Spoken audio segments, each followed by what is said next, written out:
এখন শুধু আমি দিন গুনছি, এক একটা দিন আমার মনে হচ্ছে কি এক একটা যুগের মতো। সময় মনে হচ্ছে একদমই কাটতে চাইছে না। যাই হোক, সবাই কেমন আছো বলো? আমি তো ভালো আছি। আজকে ঘুম থেকে উঠেই জানালা খুলতেই দেখলাম বেশ সুন্দর রোদ উঠেছে।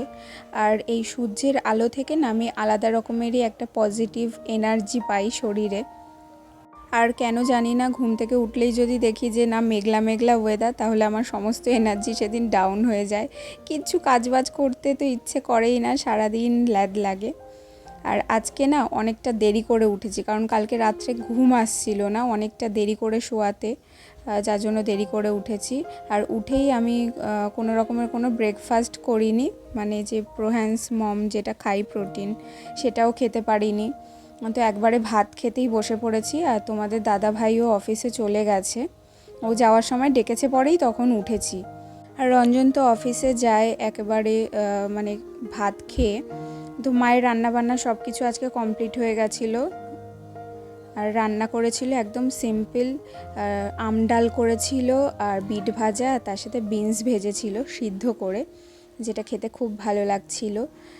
আর এই নকশি কাঁথা যেটা দেখছো, এটা না আমি কয়েকদিন হলো বানাচ্ছি, অনেক কয়েক মাস হয়ে গেছে, তো কমপ্লিট হয়নি এখনো।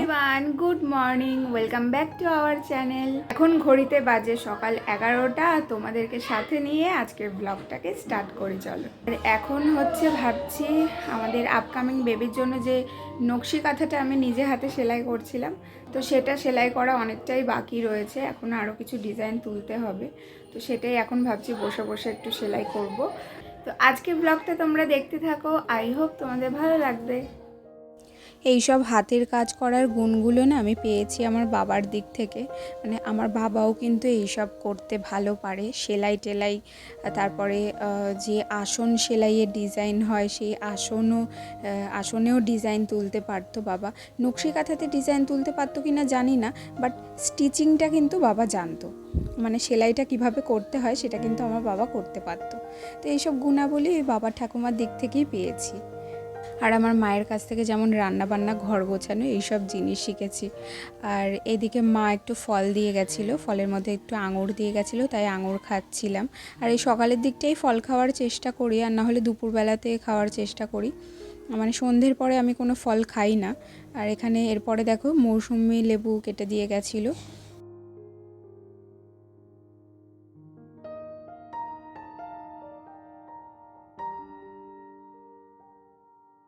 আর মা বাড়ি থেকে আসার সময় এই কামরাঙা নিয়ে এসেছিলো। আমাদের বাড়িতে গাছ নেই, সামনের বাড়িতে একজনের গাছ আছে, তো সেখান থেকে পেড়ে নিয়ে এসেছিলো। এই কামরাঙার জাতটা এত ভালো, এত মিষ্টি যে কি বলবো, মানে নুন টুন কিচ্ছু লাগে না, জানো তো।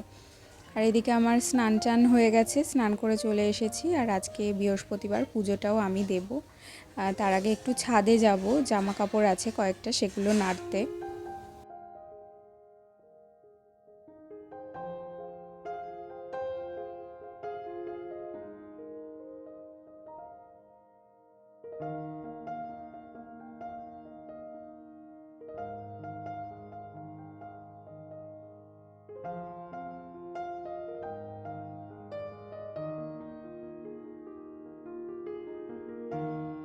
এই যে তুলসী গাছে জল দেওয়ার অভ্যাসটা না অনেক দিন ধরেই বন্ধ হয়ে গেছিলো।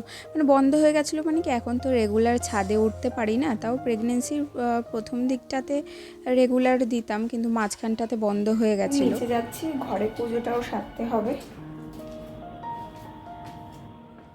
আজকে তো কোনো কাজই বলতে গেলে করতে হয়নি, আমাকে সবই মা করে ফেলেছিল। আর কিছুই যদি না করি না, আবার ভালো লাগে না, বসে বসে সময়ও কাটতে চায় না, আর কেমন একটা লাগেও যে মা সব কিছু একা হাতে করছে, আমি কিছুই করছি না। ওই জন্য মাকে বললাম যে থাক, আমি পুজোটা দিয়ে দেবো। আজকে যেহেতু বৃহস্পতিবার, তাই একটু কাপড় টাপড় চেঞ্জ করে দিলাম। আর ফুল আনা হয়েছিল, তো সেই ফুল টুল দিয়ে বেশ সুন্দর করে আজকে পুজোটা সেরে ফেললাম।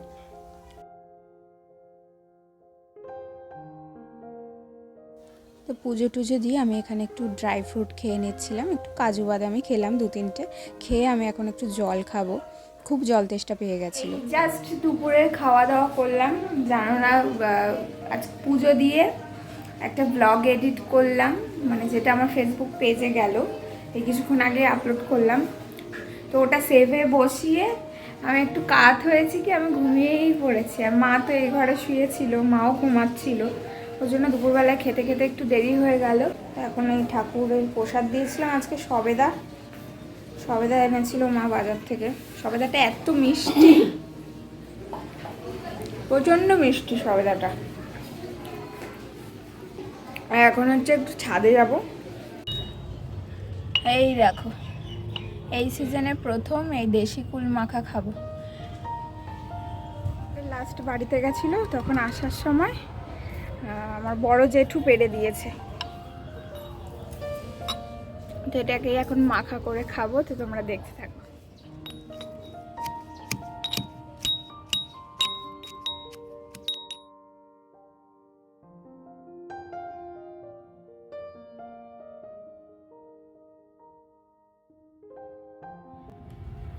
এতক্ষণ ধরে মাকে ভিডিও বানানোর দায়িত্ব দিয়েছি, ক্যামেরা আমি ভাবি তুই অন করে দিয়েছিস, তুই তো বলবি যে মা অন করা নেই, একটু অন করে দাও। সব দেওয়া হলো আইটেমগুলো, সেগুলোই দেখানো হলো না। এই তো এর মধ্যে একটু বিট নুন দিলাম, কাসুন্দি দিয়েছি, আর এই যে সস দিয়েছি টমেটো, ধনেপাতা বাটা, ধনেপাতা দিয়ে আর ওই কাঁচা লঙ্কা দিয়ে পেস্ট। হ্যাঁ, কাঁচা লঙ্কাটা যেটা থেতো করলাম সেইটা দিয়েছি, একটু কুচি দিয়ে থেতো করলে ভালো ধনেপাতাটা। ফ্লেভারটা চলে এসছে। হ্যাঁ, গন্ধ তো দারুণ বেরোচ্ছে। এবার একটু খেয়ে দেখি। উচ্ছে গাছ হয়েছে, লেবু গাছে ফুল এসছে। লেবু গাছ ওষুধটা দিয়েছিল পুরো নন ঠিক আছে, ভালো আছে। কিট কম হয়েছে, একটা জিনিস কম লাগছে, একটু চিনি দিতে হতো। এই থাক, চিনি ছাড়াই খাও। নিয়ে আসবো তোর জন্য একটু।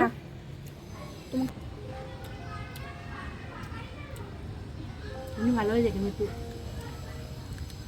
দিয়ে দিলে একটু মিষ্টি মিষ্টি নিয়ে আসবো না। সে যে দোকানে মেঘে টেকে দেয় না, পেয়ারা মাখা টাকা করে, ওরকমই টেস্ট হয়েছে বলো মা।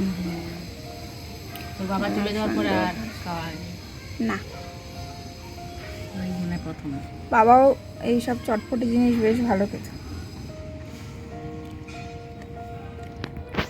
আমাদের ঘরে যে আলনাটা বাতিল করে দিয়েছে, এই দেখো পেছনে পড়ে রয়েছে, ঘুনে ধরে রাত্রের অবস্থা করে দিয়েছে।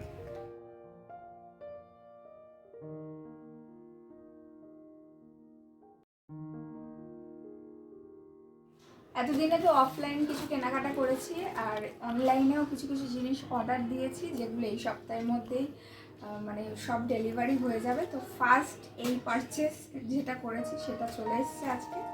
তো দেখি এটা কি আছে, জিনিসটা কেমন হয়েছে, আদেও রাখা যাবে কিনা বা রিটার্ন করতে হবে কিনা।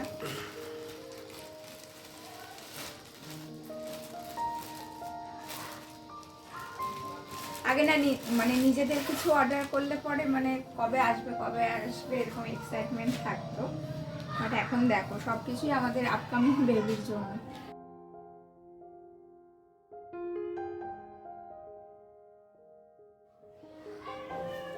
সফট আছে,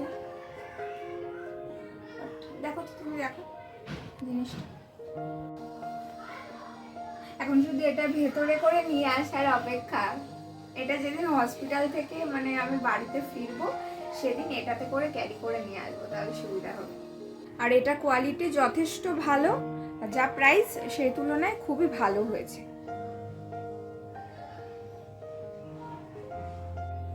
জিনিসটা কেমন হয়েছে তোমরা জানিও। আরো দুটো জিনিস দেখাই। এই দেখো, আমাদের বাবুর আমি দুটো কোলবালিশও চলে এসছে। এটা আমাদের পাড়ায় একটা দোকান আছে, সেখান থেকে আমরা অর্ডার দিয়ে বানিয়েছিলাম। ব্যাস এই আস্তে আস্তে সব গুছিয়ে নিচ্ছি। আর আমার তো ডেলিভারি ডেট, ফাইনাল ডেট দিয়েই দিয়েছে, আর বেশি দিন বাকি নেই। এই ব্লগটা পেতে পেতে হয়তো 3-4 দিন বাকি থাকতে পারে, বলা যায় না। বাজে 7:30 বাজে। এখন বানাবো এগ চিকেন রোল। আজকে আমাদের খাওয়ার ঘটা লেগেছে বাড়িতে, একের পর এক খেয়েই যাচ্ছি, ফল থেকে শুরু করে নানান রকমের খাবার খেয়ে যাচ্ছি। আর না, আজকে কিন্তু আমাদের লাঞ্চের মেনুটা কিন্তু একদমই হালকা ছিল, টক ডাল ছিল, আর হচ্ছে বিনস ভাজা ছিল, বিট ভাজা ছিল, আর একটা নিরামিষ ঘ্যাট তরকারি ছিল। আমি তো টক ডাল দিয়েই খেয়ে নিয়েছি, টক ডালটা বেশ ভালো বানিয়েছে মা। আর এখন একটু গরম গরম পড়েছে না, তো টক জিনিস খেতে বেশ ভালোই লাগে। আসলে আমাদের এগ চিকেন রোল বানানোর বিশেষ কোনো প্ল্যান ছিল না আজকে। তো প্ল্যানটা কেন হয়েছে সেটা বলি। কালকে রঞ্জনের অফিসের একজনের বলতে সুমনকে তোমরা চেনো, তো সুমনের জন্মদিনে খাওয়া দাওয়া খাইয়েছে বিরিয়ানি। তো বিরিয়ানি চিকেনটা এতটাই বাজে ছিল, মানে পুরো সলিড একটা পিস ছিল যেটা খাওয়া যাচ্ছিল না। তো ওই চিকেনটা দিয়ে দেখো রঞ্জন আবার কায়দা করে সেই কি বলবো পেঁয়াজ লঙ্কা টঙ্কা তারপর সস টস দিয়ে একটা কি বানিয়েছে, একটু ফ্রাই মতো বানিয়েছিল। এগ চিকেন রোলে যেটা দেয় আর কি চিকেনের স্টাফিংটা, তো সেই রকম হয়েছে অনেকটা। তাই ভাবলাম যে ফেলে দেবো, তেল কত কিছু দিয়ে বানিয়েছে, তাই ভাবলাম যে এটা দিয়েই চলো বানানো যাক, আর দেখা যাক খেতে কেমন হয়, সেই রিভিউটাও তোমাদের সাথে শেয়ার করব। স্টাফিংটা অনেকটা এরকম দেখতে, খেতে ভীষণই টেস্টি হয়েছে, কিন্তু তোমার মারাত্মক ঝাল দিয়ে ফেলেছে, যার জন্য মানে খেতেই পারেনি বেচারা। আর আমি এত ঝাল খাই, আমারই মানে মারাত্মক ঝাল লাগছিল। এখানে মা আমাকে হেল্প করছিল, এই আটার ডোটা যেটা ছিল, আমি এখানে শুধু আটা দিয়ে করিনি, আটা ময়দা দিয়ে মিক্স করে একটা ডো বানিয়েছিলাম। শুধু ময়দা দিয়েও তোমরা করতে পারো, বাট আমি একটু হেলদি রাখতে চাইছিলাম, তার জন্য আটা মিক্স করেছি। তো আটার ডোটাকে এভাবে বেলে নিয়ে তারপরে ওই যে যেমন হাত পাখা বানাই না, সেইভাবে জাস্ট ভাজ করে নিয়ে এরকম রোল পাকিয়ে তারপরে বেলছি, এতে করে পরোটাটা না একটু মানে ফ্লাফি মতো হয়। আর এখানে আমি এই ডিম ফেটিয়ে নিচ্ছি, 2টো ডিম ফেটাচ্ছি, একদম সিম্পল, আমি লবণ টবণ কিচ্ছু দিইনি। 3টে রোল বানাবো, তার জন্য আমি 2টো ডিমই নিচ্ছি, 2টো ডিমই এনাফ। এরপর আমি গ্যাস অন করে এই ননস্টিকের তাওয়াটা বসিয়ে নিচ্ছি, এই সাদা তেল দিলাম অল্প সামান্য, আর তারপরে এই লেচিটাকে দিয়ে দিলাম। এবার এপিট ওপিট করে একটু হালকা ব্রাউন করে ভেজে নেব জাস্ট। এই সব খাবার দাবার বানালে জানো তো আমার বাবাকে এত পরিমাণে মিস করি আমি আর মা।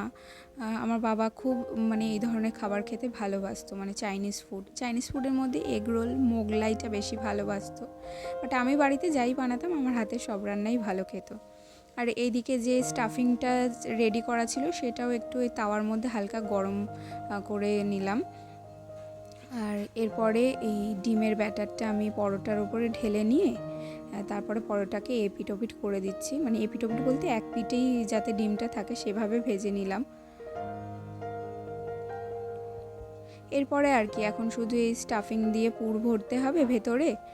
তো প্রথমে স্টাফিংটা দিচ্ছি চিকেনের, তারপরে কাঁচা পেঁয়াজ দেব, আর কুচনো শসা দেব, একটু জাস্ট লেবু চিপে দিচ্ছি। আর আমি কোনো লবণ টবণ আজকে অ্যাড করিনি। এরপর জাস্ট টমেটো কেচাপ দেব আর একটু মিউনিস দেব, কারণ স্টাফিংটাতে অলরেডি মানে খুব ঝাল ছিল আর লবণটাও একটু কড়া ছিল, যার জন্য আমায় আর আলাদা করে লবণ টবণ অ্যাড করতে হয়নি। তোমরা তোমাদের স্বাদ অনুসারে সেগুলো অ্যাড করে নিতে পারো। এরপরে জাস্ট এটাকে রোল করে টিস্যু পেপারে মুড়ে নিচ্ছি, ব্যাস এটা রেডি হয়ে গেল এখন খাওয়ার জন্য। সত্যি কথা বলতে এটা খেতে এতটাই টেস্টি হয়েছিল, মানে আমরা 3জনেই খুব ভালো খেয়েছি। আরেক কামড় খাও তারপরে তো বুঝবা। চিকেন রোল তো ওই যে কালকের যে চিকেনের স্টাফিংটা তুমি বানিয়েছিলে ওটা দিয়ে বানিয়ে ফেলেছি। আর কাঁচা লঙ্কা দাও তো? না, এক্সট্রা করে তো দিইনি, লাগবে কি তাহলে দেবো। মা আসো।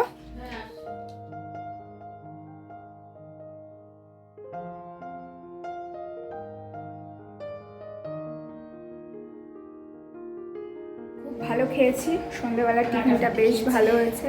সন্ধে কোথায়, ওই অর্ধেক রাত হয়ে গেছে বলতে পারো, 8:30 বাজে খেতে খেতে। আমি আর কিছু খাবো কি খাবো না তার কোনো ঠিক ঠিকানা নেই, মা তো আগের থেকেই স্যারেন্ডার করে দিয়েছে যে কিছুই খাবে না। যাই হোক সেটা পরের দিকে দেখা যাবে, রাত্রি 10টা তো বাজুক, তারপরে পেটের অবস্থা বুঝে ব্যবস্থা নেব। আর এখন আর ব্লগটাকে আমি কন্টিনিউ করব না, আজকে অনেক কিছু শেয়ার করে ফেলেছি টুকটুক করে, বেশিরভাগ খাওয়া দাওয়ার উপরে আজকে ব্লগটা গেল। তো ব্লগটা কেমন লাগলো অবশ্যই একটা কমেন্ট করে জানিও, একটা লাইক করে দিও। আর যারা ফেসবুক পেজ থেকে দেখছো আমাদের পেজটাকে ফলো করে দিও পারলে, যদি ভালো লাগে। আর যারা ইউটিউব থেকে দেখছো, যারা নতুন আছো তারা আমাদের চ্যানেলটাকে অবশ্যই করে সাবস্ক্রাইব করো যদি ভালো লাগে। তো চলো টাটা, দেখা হচ্ছে পরবর্তী ভিডিওতে। সবাই ভালো থেকো, সুস্থ থেকো, গুড নাইট।